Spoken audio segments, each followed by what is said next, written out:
Jadi passionnya sih kalau aku dimulai karena pengalaman pribadi sih tentang bagaimana healthy food tuh mengimprove kesehatan secara fisik dan jasmani rohani lah gitu.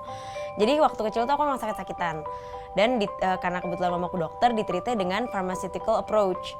Nah, setiap obat-obatan kimia kan kita tahu kalau dikonsumsi dalam jangka waktu panjang itu pasti ada efek sampingnya ke organ-organ tubuh, terutama yang berhubungan sama organ tubuh yang mendetoksifikasi racun.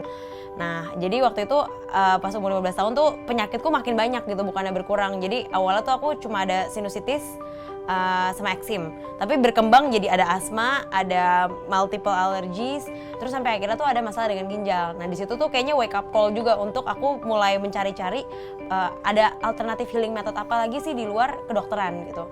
Jadi akhirnya waktu aku baca-baca buku, banyak banget buku, dan yang jatuh cinta pertama kali itu sama self healing through nutrition. Jadi waktu itu aku mulai menerapkan pola makan sehat, vegetarian, selama 2 tahun, dan ternyata healthku tuh improve luar biasa. Penyakit-penyakitku tuh hilang secara bertahap, dan selain memang penyakitnya hilang juga badannya secara lebih sehat gitu, kayak energi tuh rasanya lebih tinggi, terus kulit jadi yang tadinya agak bermasalah ini jadi hilang. Jadi ya karena pengalaman pribadi itu akhirnya aku emang jadi passionate banget tentang healthy food gitu.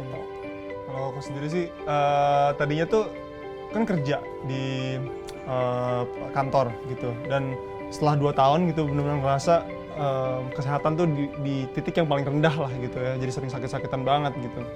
Terus mulai melihat dia gitu kan, mengeksplor lebih banyak makan buah, lebih banyak makan sayur, dan akhirnya malah memutuskan untuk menjadi vegetarian juga. Plus ketemu satu quotes dari Einstein sebenarnya, yang dia bilang the best way to save this world is to adopt a vegetarian diet gitu. Setelah mendengar seperti itu, saya akhirnya memutuskan buat mengeksplor lebih jauh. Akhirnya saya volunteer ke raw food restaurant gitu. Kepikirannya pas kita di Belanda sih, justru kepikirannya tuh pas kita lagi kerja itu. Jadi si Max sangat gak suka sama kerjaannya.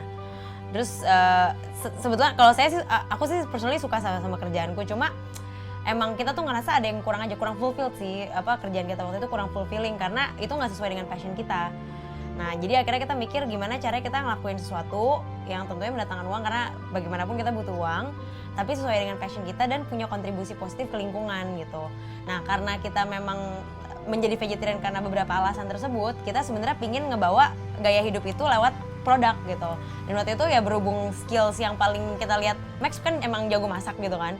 Jadi yang kita pikir ya paling gampang nih sebenarnya ngenalin idealisme ini tuh lewat makanan, dan kebetulan skillnya juga ada di Max gitu kan.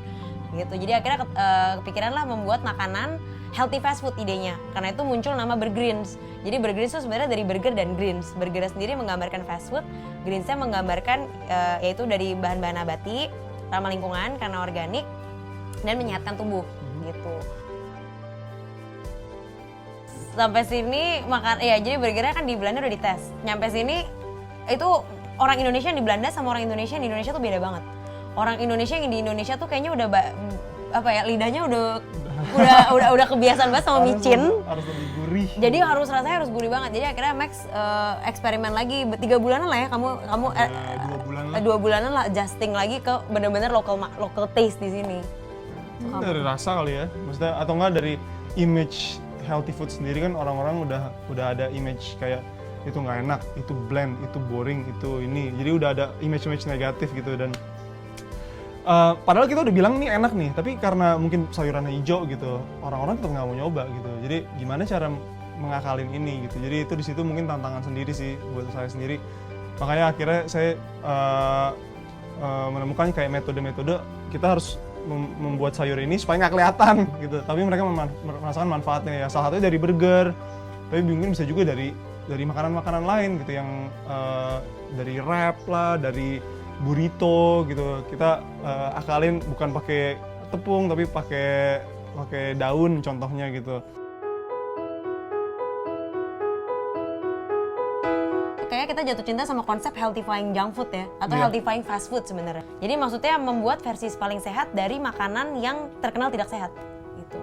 Jadi contohnya si burger, steak, pasta, smoothies kan dulu, kalau sekarang sih udah smoothie sehat ya. Zaman dulu kan smoothies tuh sebenarnya nggak sehat kan, susu campur apa, sirup segala macam. Kita bikin versi sehatnya. Ambisi Burgerins kalau secara besar ya, visi besarnya tuh kita pingin membuat dimanapun ada junk food, di situ ada Burgerins. Gimana cara kita mencapai visi tersebut? Tahun ini sih kita mau piloting bisnis model baru ya, jadi kita mau bikin Burgerins Express. Sekarang kan restoran modelnya, which is ya menyenangkan ya, bisa full experience yang kita offer, tapi nggak terjangkau sama semua orang. Nah karena itu kita mau bikin health bar yang lebih kecil, tapi lokasinya strategis. Dan kalau misalnya ini sukses pilotnya, ya kita mau buka itu di mana-mana.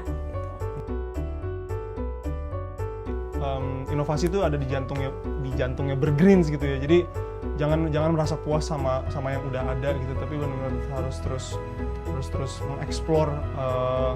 Kayak kalau di Burgerins nih, makanan-makanan sehat apa yang bisa kita eksplor sih, yang lebih jauh gitu variasinya. Tapi mungkin buat teman-teman di luar sana ya yang relevan seperti apa gitu. Tapi pokoknya jangan berhenti berinovasi gitu.